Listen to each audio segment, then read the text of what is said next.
Hello, and welcome to another episode of the Unexpected Entrepreneur Podcast. Today, we have a special guest, Renee. I would love for you to start off by introducing yourself. Hi, thanks for having me. I'm Renée Dalo. I love the title of your show, Unexpected Entrepreneur, because that's me. I am currently a wedding planner. I own Moxie Bright Events in Los Angeles, but I'm also a wedding industry educator, public speaker, podcast host of my own show, and now a certified life coach as well. So just doing I have a lot of free time. I'm doing all the things. No, we love that. We're the same way. We have Inkpot, we run travel blogs. We are constantly like, how many things can we take on without being super overwhelmed? So Yeah. we totally get that. Well, today's episode, we're going to be talking about kind of refreshing, resetting, setting goals, auditing ourselves for 2024 to make sure that we start this year off great. So the first thing that we want to kind of talk about is self-auditing. So when we're looking at self-auditing our year, what actually is going to go into that?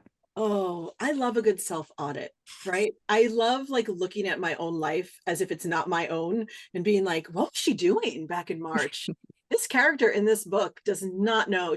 March was like a dark period or, whatever it is, right? So that is, I guess, is my first encouragement is to like try to look at yourself from like a real meta view, right? Really like if you were just a character in a movie and your life was a movie, be like, oh, what's that choice? You know what I mean? I think we're recording this early in 2024. And I think like, in the last couple of years, this pandemic versus, whatever version of the pandemic we're in now, it's been a really funny thing to see on the internet, right? As the year goes, rolls into the next, how everyone's like, last year was a dumpster fire, hate it, throw it out with the garbage.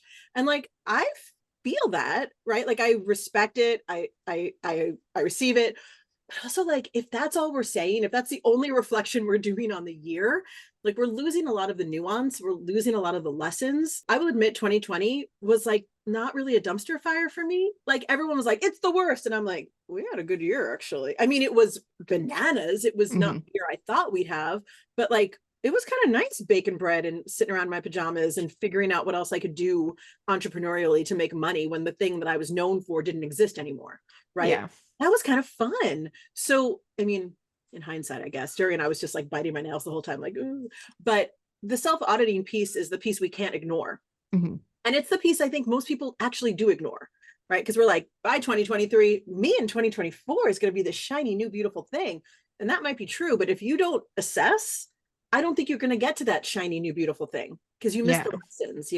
Yeah, I think that's such a good point because I feel like everyone is just like the new year, new me and just move forward. But Yeah. unless you actually take a look back and are like, okay, what did I do really well in the last year? What did I just totally mess up? And Yep. is something that like, what lessons did I actually learn that I 100. can take into the new year? There's no way to actually be new. No, and I have this theory too that everyone who runs around in December making all the resolutions, and listen, I'm a goals oriented person. Like I'm as the TikTokers say, I'm a goals girly. Like I'm here for it. But December is the time for like for me anyway, of like resting, like hibernating a bit, really like getting introspective so that I can make new goals for this new version of me. If you don't do the looking back piece, then you're just the same old you making the same goals maybe year after year. And then you're like, how many years am I going to say I'm going to write a book before I get sick of myself and write the damn book? So yeah, the introspection part, it's not just the things we do and don't do. It's also the way we react to the things that happen. Mhm. That is very enlightening and learning, but you also sometimes you can't learn it when you're in that emotion, Yeah. when you're in disappointment, when you're in the embarrassment for example, like, okay, so can I tell you a very honest story? Oh, Just absolutely. just between the three of us. No one else will hear it. So I was nominated for an award last year for like speaker of the year at this like national convention. And it was an award that I had never, you have to like self-submit, Mhm. I never submitted for it because I never thought that I had earned it. Right. But I submitted last year because it's about the year previous. And I was like, well, in 2021, I'm fucking earned it. Like I logged like 200 days on the road. So I was never home. I was just on the road as a speaker. And I was Mhm. like, oh, this is my year. This is my year because I fucking earned it. And then I didn't get it. And I'm not even exaggerating. Every person I know was like, oh, you got this. And as I'm sitting there in the award show, listening to someone else's name being called, I was like, I got to get out of here. Like, I Mhm. can't physically be sitting here anymore because what I don't want is those 30 friends of mine, and they are good friends, to be like, oh, I'm so sorry. Yeah. Right? Me, entrepreneurial me, Enneagram 3 me, I can't be here. Right? I am embarrassed, not embarrassed, but in the moment I was embarrassed to say that you've never seen a person move faster in a ball gown I was like, out. People were texting me, where are you? Are you coming down to the party? I'm like, no, I don't feel well, because I was so like enmeshed in the thought that like, well, I earned it, so obviously I'll get it. Meanwhile, life is chaotic. We have no idea, right? Yeah. And I could not have learned the lesson in that moment of feeling totally embarrassed, right? Kind of shame for even wanting it in the first place. Like, who gives a shit? It's really, am I going to lose my entire speaking career because I didn't win Speaker of the Year? Turns out, no. Didn't happen, right? But in that moment, Renee of that moment wouldn't have heard it, right? Even Renee and that happened over, I guess it was somewhere in the summer. Even in the fall, I was like, I can't talk about it. Now I'm like, oh, that was such a great lesson to learn, right? That like all of these shiny things are just shiny things, and it really doesn't matter. Would it have been nice? Sure. Did it break me? No. Right? Couldn't have learned that then. Wouldn't have ever taken the lesson if I hadn't stopped a beat to really think about the year bit by bit by bit, especially the parts that were hard or challenging or just Yeah. flat disappointing, you know? No, I totally agree with that. And I think I listened to your podcast episode on the last one that you did back in December, and it was a little eye-opening because I'm like, I feel like you're right. Everyone is like, December, you have to set your goals. You have to do this. But for most of us, like for us personally, I think we launched our last project on December 18th, Oh shoot. 20. Like we Yeah. worked through like Yeah. the middle of December, and then Yeah. it's holidays and it's New Year. Yeah. So if you don't take that time, you're literally trying to plan goals right after you've either finished working or you're still in the midst of working. Yeah. You haven't had any time to like No sit time. and think. Yeah. But there's this like this huge pressure to have your entire year planned out by January when there's like it doesn't matter. There's no Sure. reason that you need to do that. Listen, it's January 25th and I don't have my year planned out yet. I'm working on it. I'm iterating. I have a lot of ideas. Mhm. I'm sure we all do, right? Like we said earlier, I have 10 million ideas, but there's a finite amount of time. And I have a finite amount of energy, frankly. So what do I really want to do? I'm still figuring it out. I think I know.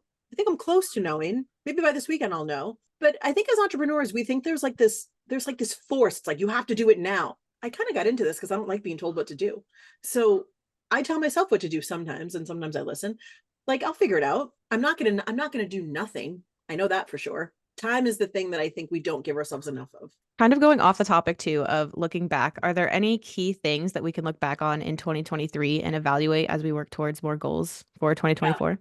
I love looking back at all the things I said no to. Mm-hmm. Because if I have a year where that list is light, where it's like I didn't really say no to very much, that's a red flag for me. Because it's like, well, who am I giving all this time to? Who am I saying yes to? When because I fully believe after so many years, look, I've been doing this over a decade, right? There were plenty of years where I said yes to everyone and no to myself. So now I'm like, I say yes to myself first, and then maybe if there's time, other people get a yes. But I like to talk about or like make a list of things I say no to. I like to make a real deep dive into like my habits, like how are my habits doing, right? Am I sleeping? Am I getting enough water? Am I exercising, right? Am I meditating? Am I journaling? If I'm really off of all those habits, I can look back on the year and tell you exactly where I was off, right? After that, I came back from that award show.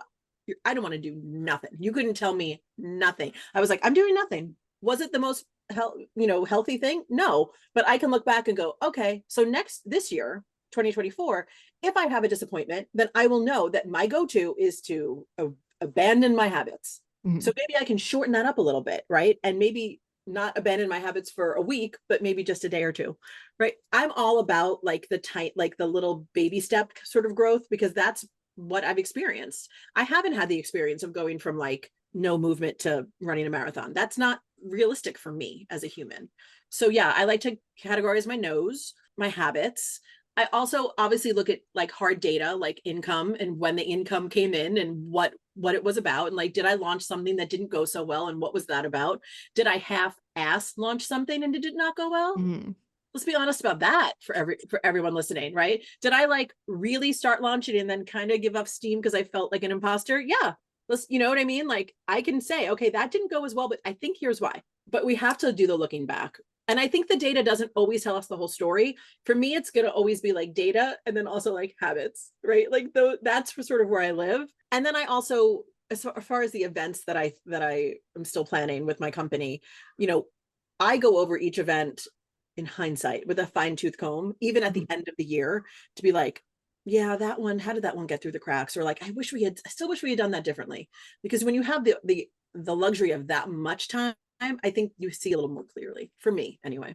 How do you guys do it? I think the no thing is something that I think we're definitely going to implement. Yeah. We have not done that. And when you said that, I was like, that's so true, because we tend to we're very bad at saying no. It's very hard for us to say no. Yeah, it was for me for a while too. And it's that, like, I feel like it's that you don't want to disappoint people. You don't want to turn down opportunities or, miss out on taking a project or something like that. So I think that's definitely something that we're going to implement. But I feel like a lot of ours comes with looking back at the work that we've done that year and the projects that like went really well. Yeah. And what was like the common factor between those and the ones that didn't go really well. Yeah. And kind of looking at that, and we looked at last year and we're like, okay, these are the services that we offered. And honestly, we really hated doing. Yes. And every time we got it, we were like, yes, I'm going to do it because it's money. Yeah. But it doesn't even take that long. It just doesn't bring us joy at all. And we hate doing it. And it's just not worth our time and our energy, because we can be putting it towards better things. Yeah, no, I totally agree. The other thing I'll say about the no thing is I started realizing, and this might not be true for you, but I started realizing that the things I said yes to out of obligation, I was doing like B-, C+ work, and I'm just not okay with it. Right. Some of the things I'd say yes to that fell into that category were things that were sort of like recorded things, like teaching, or, things that would be a little bit evergreen. And I'm like, oh, no, that thing's out in the world. And I didn't get enough sleep the night before. And I didn't really phone it in, but like, was I doing work that I could hold up on a billboard and be like, I'm so proud? No. So that's where I say no, where I'm like, it's going to be if I'm going to do B-, I'm fine with B+. I've made peace with B+ work. But B-, C, no, that's not who I am. So that might be another just helpful thing as you move through this year, to be like, is it going to be a B- work? Because then let's not do it. I think that's benchmark is for you. I feel like that's a pretty good. You can't always be on your A game, but aiming for a B+, that's a good level right there. B+. So as we kind of take those introspections that we've learned from 2023 and set goals for 2024, is there anything that you do as you like start to plan these goals? Is there any timeline? Like, do you find it more helpful to do monthly goals, quarterly goals, yearly goals? What's Yeah, this is a great question. I like quarterly goals, then broken down by month. Now, I have the luxury of sort of knowing what my life is going to be like, because I know what events my company has planned. Plus, I kind of know ahead of time when I'm going to be out of town or out of the country for speaking. So like, I can see where there's pockets of like nothingness, right? Like this year, I know where there's nothing in March, there's nothing in July, like nothing. And I'm like, all right, those are the months we might launch something, right? That makes sense to me. The thing that I want to say though, just about the last piece before because I don't think I mentioned this, is that I like to do a little releasing ceremony about the year before.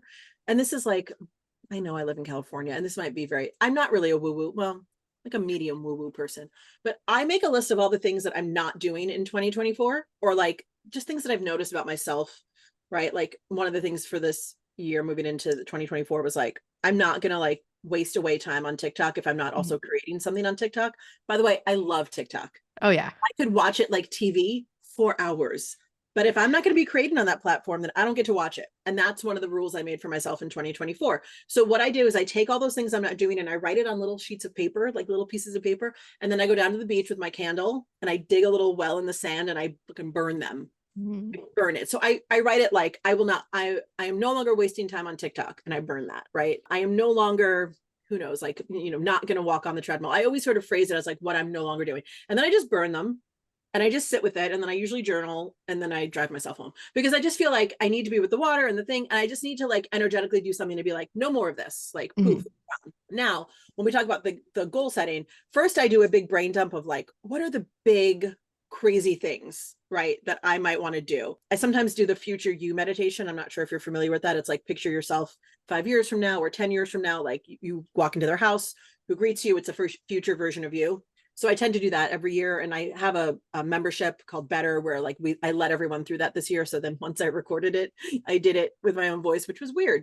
That's weird to meditate to your own voice, but I did it. And it was the whole time I was like, trying not to like criticize my own voice, being like, just stay in it. So I go from like these giant goals, right? That probably aren't going to happen in a year, but what can I take from these giant goals to distill down? So as an example, one of the goals is that my husband and I really want to move. We've lived in this house for 10 years. We would love to own a house that is our own, and therefore I can do whatever I want to it, right? But is that going to happen in a year? I have no idea. We just came off a strike. My husband works in the TV industry. So if that's the huge goal, right? I want to be out of this house in a year. I want to live by the beach. Okay. But what I can do this year is redo my office. Mm-hmm.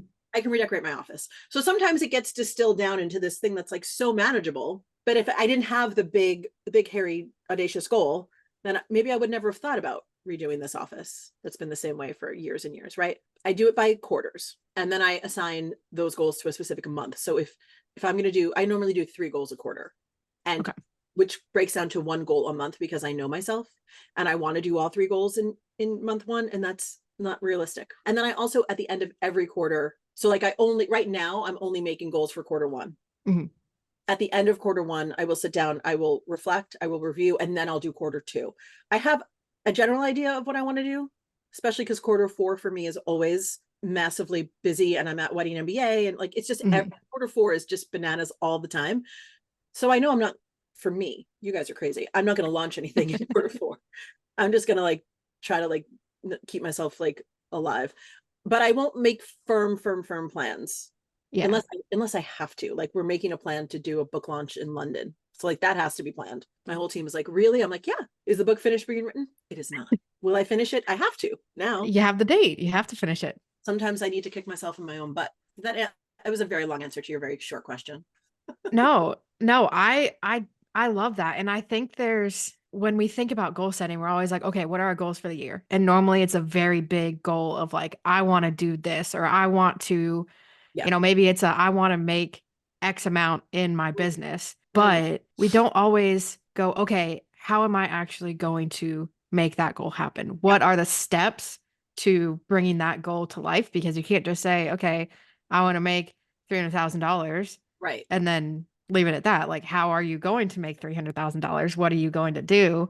And I think breaking it down by kind of month to month, setting one thing, giving yourself smaller steps to reach that, I think also keeps you more motivated, because it happens to us all the time. You set a goal and then you're like, I feel like I'm not seeing any progress, even though progress is definitely being made. But we're so hard on ourselves, right? Oh yeah. We have the goal of like $300,000 a year.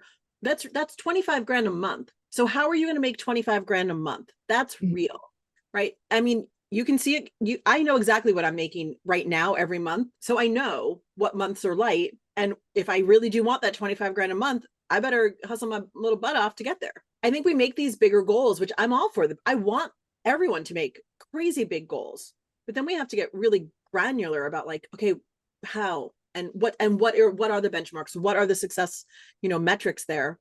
And every time I say the word metrics, even my own brain goes, oh, boring, right? It's so boring, but you can't make $300,000 in quarter 4. Yeah. If you've made $5,000 a month all year, God bless, you can try, but that's crazy, I think.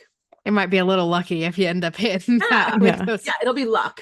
It would probably be luck, or like one really good launch in quarter 4. God bless. Yeah, no, but I love that. And I think it's something that even doing goals quarter by quarter as you go, because a lot of times we'll have goals that we set in January, and then by the end of the year, we're like, we don't even want to do that anymore. Like, right, you change your mind. By April, we're like, why would we even do that? Like, that doesn't make sense. Yeah, our whole lot, everything's different now. The other thing too is like, sometimes we just forget. If we do everything in January, we're like, here's 20 goals for the year. By December, you're like, what was that goal? And I mean, I didn't even remember I said that. So like, I just need to keep myself more accountable than that and just keep checking back in. So looking ahead, we really wanted to ask what your best piece of advice is for people for 2024.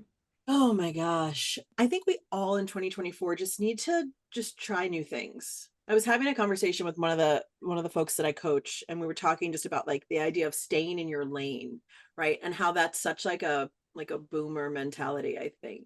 I say that as I'm a Gen Xer, right? I know I'm just about old.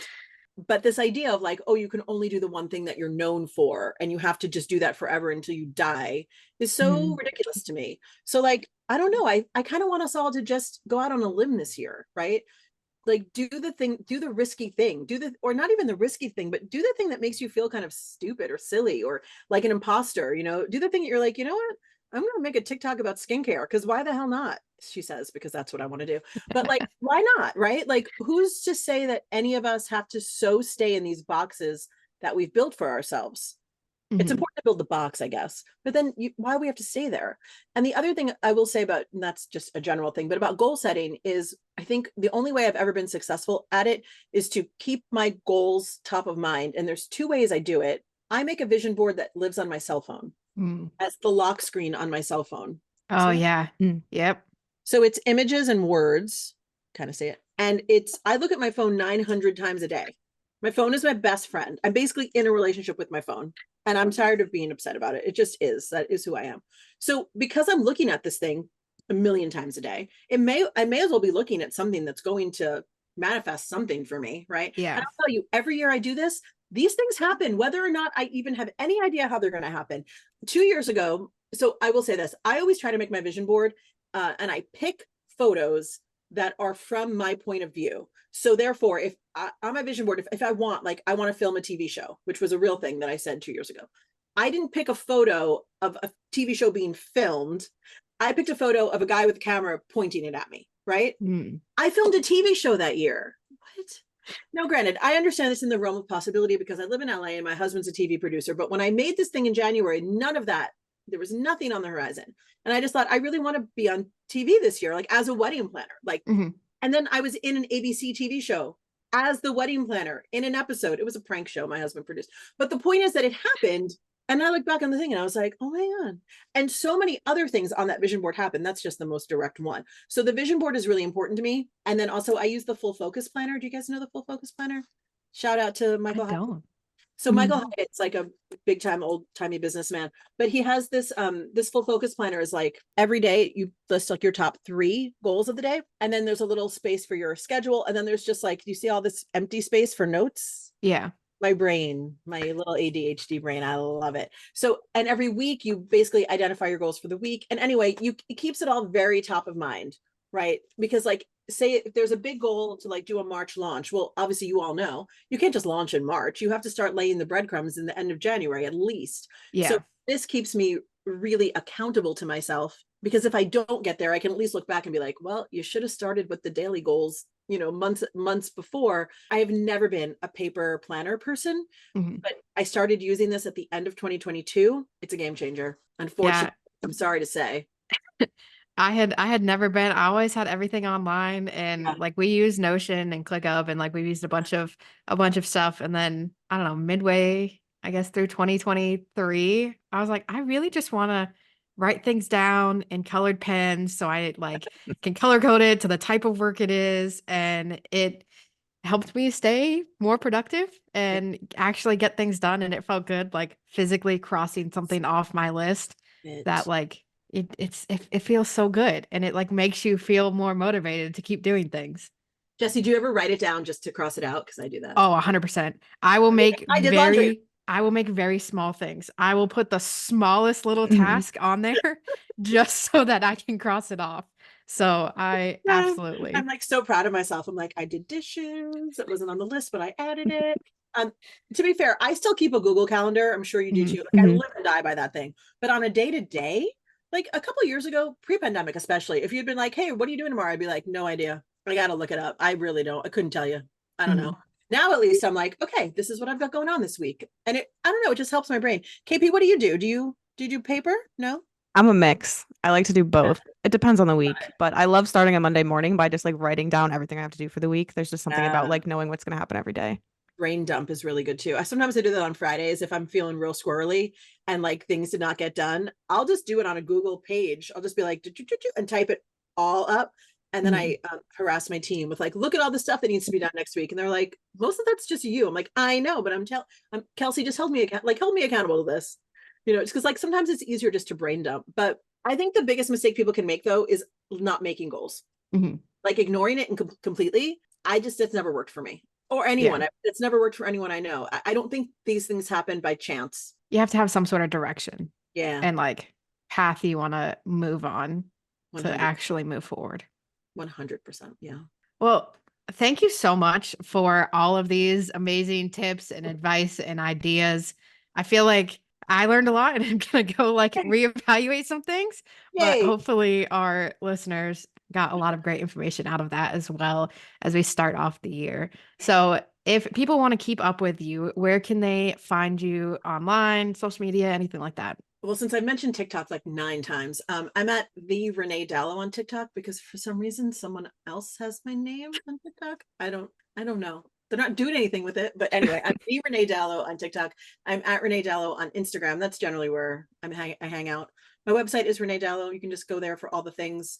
And I did mention my membership, which is called Better with Renee Dalo. It's a self-development membership for entrepreneurs, and what that means is it's all the things that you're not getting done in your life. Mhm. Like journaling, meditation, self-care, all those fun things. Everyone's like, I don't have time. Like, you have time. Just come over here. We're going to work on it together. And that's like my little pet project. It's my side hustle. Every month we have a different topic. So of course, January was goals. February is going to be visibility, like putting ourselves and our thoughts out in the world. What? It's a short month, so I figured I'd go easy on everybody. And then we do things like topics like money, nutrition, confidence, leadership. We're really digging into those things that are so essential to entrepreneurship, but somehow have we all determined that they're secondary skills, which I don't think is really true. Yeah. So yeah, that's my little pet project. Amazing. Well, we will put all of those links in the description as well as a link to your podcast because you have an amazing podcast with so many great tips. So you should definitely check it out if you haven't already. But thank you again so much for coming on today's episode, and we'll catch you in the next one. Thanks for having me.